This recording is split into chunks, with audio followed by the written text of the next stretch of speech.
अस्सलाम वालेकुम रहमतुल्लाहि व बरकातहू। आप देख रहे हैं मेरा फेसबुक और यूट्यूब चैनल और मैं हूं गुलाम नबी मद्दी। नाज़रीन किराम, पाकिस्तान के सियासी मंजरनामे में ड्रामाई तब्दीलियां जारी हैं और तेज़ी से सियासी मंजरनामा बदल रहा है। इम्पोर्टेड हुकूमत और इसी तरह से शहबाज शरीफ की सरकार की टांगें कांपने लग गई हैं। ये आपस में दस्तो गरेबा हैं और ये आपस में एक दूसरे को बुरा भला कह रहे हैं, एक दूसरे पर तनकीद भी कर रहे हैं, एक दूसरे को इल्ज़ामात भी दे रहे हैं। इनके दरमियान आपस में लड़ाई भी शुरू हो चुकी है। आप जानते हैं 5 महीने पहले जिस इम्पोर्टेड हुकूमत को साजिश के ज़रिए से लाया गया था, ये भानमत्ती का कुंबा था और ये चूं चूं का मुरब्बा था। और इस मुरब्बे ने कोशिश की कि किसी तरह से हम इमरान खान को हटा दें और फिर इमरान खान का पत्ता काट दिया जाएगा, इमरान खान का मुस्तकबिल ख़त्म हो जाएगा और फिर हमेशा हम रहेंगे और हमारा ख़ानदान या हमारे बच्चे वो हुक्मरान रहेंगे और यूं इमरान खान की जमात भी ख़त्म हो जाएगी। इमरान खान के ख़िलाफ़ जो जो साजिशें रचाई गईं, जो जो गड़े खोदे गए, आज वो सारी साजिशें उनके गले पड़ रही हैं और वो सारे गड़े जो इन्होंने इमरान खान के लिए खोदे थे अब वो इनके लिए खुले हुए हैं। अब किसी भी वक्त ये उन गड़ों के अंदर गिर सकते हैं। नाज़रीन किराम, कहा जाता है कि सदर पाकिस्तान डॉक्टर आरिफ अलवी बाजी ले गए हैं। सदर पाकिस्तान डॉक्टर आरिफ अलवी ने 2 बड़ी शख्सियात की मुलाकात करवा के जो एक दूसरे के बारे में गलत फहमियाँ थी उनको दूर करवा दिए हैं और ये दावा किया जा रहा है कि ये जो 2 बड़ी शख्सियात हैं ये पाकिस्तान के मौजूदा आर्मी चीफ है और इमरान खान हैं। यह दावा किया जा रहा है कि इनके दरमियान ईवान सदर में कोई मुलाकात हुई है और यह पाकिस्तान के सोशल मीडिया पर और पाकिस्तान के मीडिया पर इसकी बाज़ गश्त सुनाई जा रही है। और नाज़रीन किराम, सदर पाकिस्तान डॉक्टर आरिफ अलवी ने गुज़श्ता रोज़ कामरान खान को एक इंटरव्यू भी दिया है, जो कि पाकिस्तान के सीनियर सहाफ़ी हैं और एंकर पर्सन हैं। उस इंटरव्यू के अंदर सदर पाकिस्तान ने खुद ये कहा कि मैं चाहता हूँ कि पाकिस्तान का जो इस वक्त मंजरनामा है, जो इस वक्त सियासी सूरत हाल है, जो कशीदगी और तलखियों से भरी हुई है, ये कशीदगी और तलखी कम होनी चाहिए और पाकिस्तान की मईशत जो कि इस वक्त तबाह हो चुकी है और जो क्राइसिस बढ़ रहे हैं, इनसे निपटने के लिए मुश्तरका तौर पर काम किया जाए। नाज़रीन किराम, सदर पाकिस्तान डॉक्टर आरिफ अलवी ये इमरान खान की जमात से ताल्लुक़ रखते हैं और ये इमरान खान के पुराने साथी हैं, पुराने खिलाड़ी हैं और जाहिर सी बात है इनकी हमदर्दियाँ जहां पाकिस्तान के साथ हैं वहीं इनकी हमदर्दियाँ इमरान खान के साथ भी हैं। तो इन्होंने वैसे जब ये PDM की हुकूमत आई थी तो इन्होंने पूरा मंसूबा बनाया था कि डॉक्टर आरिफ अलवी की कुर्सी भी छीनी जाएगी, डॉक्टर आरिफ अलवी का जो पत्ता है वो भी काटा जाएगा और उनकी जगह पर मौलाना फजलुर रहमान को सदर पाकिस्तान बनाया जाएगा। और मौलाना फजलुर रहमान को यही उम्मीद दिलाई गई थी और यही लालच दी गई थी कि आप पाकिस्तान के सदर होंगे। और इसके लिए कहा जाता है कि मौलाना फजलुर रहमान ने शेरवानी भी सिला कर रखी हुई थी और मौलाना फजलुर रहमान ने रिहर्सल भी कर ली थी कि अब वो सदर पाकिस्तान बनेंगे।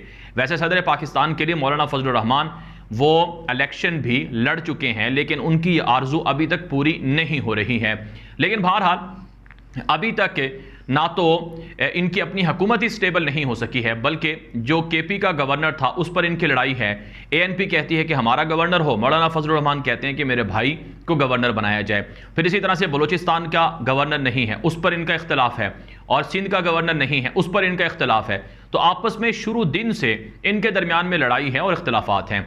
जाहिर सी बात है नाज़रीन किराम, जब ज़बरदस्ती इनको जोड़कर हुकूमत दी गई तो अब जिनको ज़बरदस्ती लाया गया वो जाहिर सी बात है अपने मफादात भी रखते हैं, अपने इख्तलाफात भी रखते हैं। तो बहरहाल नाज़रीन किराम, सदर पाकिस्तान डॉक्टर आरिफ अलवी की जो मूव थी, इस मूव के बाद जो एक तरह से बर्फ़ जमी हुई थी वो पिघलना शुरू हो चुकी है। और अब आप देख ही रहे हैं कि मुस्लिम लीग नून के कैंपों से चीखें आ रही हैं और रोना धोना और रोने धोने की आवाज़ें सुनाई जा रही हैं और मुस्लिम लीग नून बड़ी परेशान है। और मरियम नवाज़ और नवाज़ शरीफ ये अपनी ही जमात पर बरस रहे हैं। मरियम नवाज़ को पता है कि उनका चचा जो शहबाज शरीफ है, उन्होंने अपने ज़ाती फ़ायदे के लिए, अपने आप को जेल से बचाने के लिए उन्होंने मुस्लिम लीग नून की सियासत को दफन करवा दिया है। और ये भी खबरें हैं कि मुस्लिम लीग नून के अंदर से इख्तलाफात हैं, ये आपस में लड़ाई इनके अंदर जारी है और नवाज़ शरीफ से जो वादा किया गया था वो वादा भी पूरा नहीं हो रहा है। नवाज़ शरीफ को कहा गया था कि आप वापस आएंगे, आपके ऊपर इलेक्शन की जो पाबंदियां हैं वो ख़त्म की जाएंगी, आप इलेक्शन लड़ सकेंगे, आप अहल हो जाएंगे। और सिर्फ यही नहीं बल्कि नवाज शरीफ को यह भी कहा गया था कि जो मुस्तकबिल में हुकूमत है 5 साल आपकी और 5 साल आसिफ जरदारी की, ये मंसूबा भी कहा गया है कि बनाया गया था। लेकिन जाहिर सी बात है इमरान खान का जो नैरेटिव है वो जीत गया है। इमरान खान के साथ आवाम निकली और जो सर्वे थे, जो अंदाजे थे वो गलत साबित हुए और जो साजिशें बनाई गई थी और जो मंसूबे बनाए गए थे वो सारे के सारे उल्टे निकले। फिर शहबाज शरीफ की जो हुकूमत आई, इस हुकूमत को आलमी सतह पर भी कबूल नहीं किया गया। जो पाकिस्तान के दोस्त मुल्क थे उन्होंने भी इस हुकूमत को ना तो घास डाली और ना ही इन्हें किसी भी तरह की कोई इमदाद दी और ना ही इनके साथ कोई सरमायाकारी की बात की। शहबाज शरीफ ने सऊदी अरब का दौरा किया, यूएई का दौरा किया और इसी तरह से तुर्की का दौरा किया और रूस के दौरे की कोशिश की, चाइना के दौरे की कोशिश की। रूस और चाइना ने तो तमाचे मारे और कहा कि आप हमारे मुल्क में भीख मांगने मत आएं। शहबाज शरीफ का वज़ीर आज़म बनने से पहले जो स्टेटमेंट था वो दुनिया भर के अखबारात में छपा कि पाकिस्तान का जो वज़ीर आज़म बनने जा रहा है इमरान खान के बाद, वो पाकिस्तान के लोगों को भिखारी कहता है और ये कहता है कि बेगर्स कांट बी चूज़र्स। तो जो ऐसा शख्स होगा जो पाकिस्तान की कौम को भिखारी करार दे, क्या दुनिया में उस शख्स की कोई इज्जत करेगा? यही वजह है नाज़रीन किराम, अब शहबाज शरीफ ने उनका एक वीडियो क्लिप सोशल मीडिया पर वायरल है जिसमें शहबाज शरीफ कहते हैं कि मैं दुनिया के जिस भी मुल्क में जाता हूं तो वो ये समझते हैं कि ये भीख मांगने आ गया है। और इसी तरह से अगर हम किसी को फ़ोन करते हैं दोस्त मुल्क को तो वो भी ये समझते हैं कि ये हमसे भीख मांगेगा, ये हमसे पैसे मांगेगा, इसलिए वो हमारे फ़ोन भी नहीं उठाते हैं, इसलिए वो हमसे बात भी नहीं करते हैं। ये सूरत हाल हो चुकी है। नाज़रीन किराम, इमरान खान भी 3.5 पौने 4 साल हुक्मरान रहे हैं, लेकिन उनके दौर में ना तो उन्होंने ये कहा कि पाकिस्तान की कौम भिखारी है और ना ही उन्होंने पाकिस्तान की कौम की तस्दील करवाई, बल्कि इमरान खान ने दोस्त मुल्कों को कायल किया कि वो पाकिस्तान में सरमायाकारी करें और उन्होंने सरमायाकारी की ऑफ़र भी की और सरमायाकारी के लिए रजामंदी भी जाहिर की।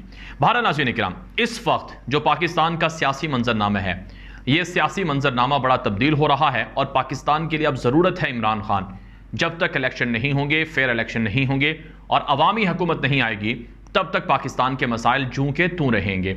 अब पाकिस्तान के अंदर जो रिज़र्व हैं पाकिस्तान के वो ख़त्म हो गए हैं, ख़त्म हो रहे हैं तेज़ी से। 7-7.5 अरब डॉलर के रिज़र्व रह गए हैं जो कि 17 अरब डॉलर के करीब थे इमरान खान की हुकूमत में, यानी मार्च के अंदर।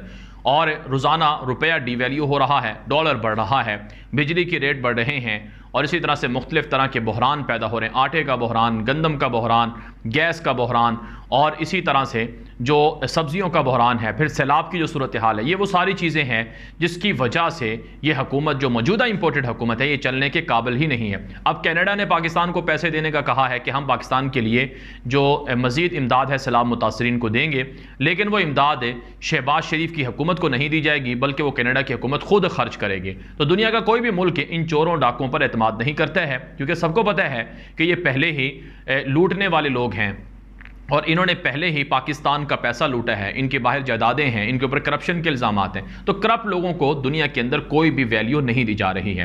ये वीडियो आम कर दें। मज़ीद खबरों के लिए आप हमारा यूट्यूब चैनल है गुलाम नबी मदनी, उसे सब्सक्राइब कर लें और इसी तरह से फेसबुक पेज है गुलाम नबी मदनी ऑफिशियल, उसको भी लाइक कर लें, फॉलो कर लें। अब तक के लिए इतना ही इजाज़त दीजिए। अस्सलामु अलैकुम व रहमतुल्लाहि व बरकातुहू।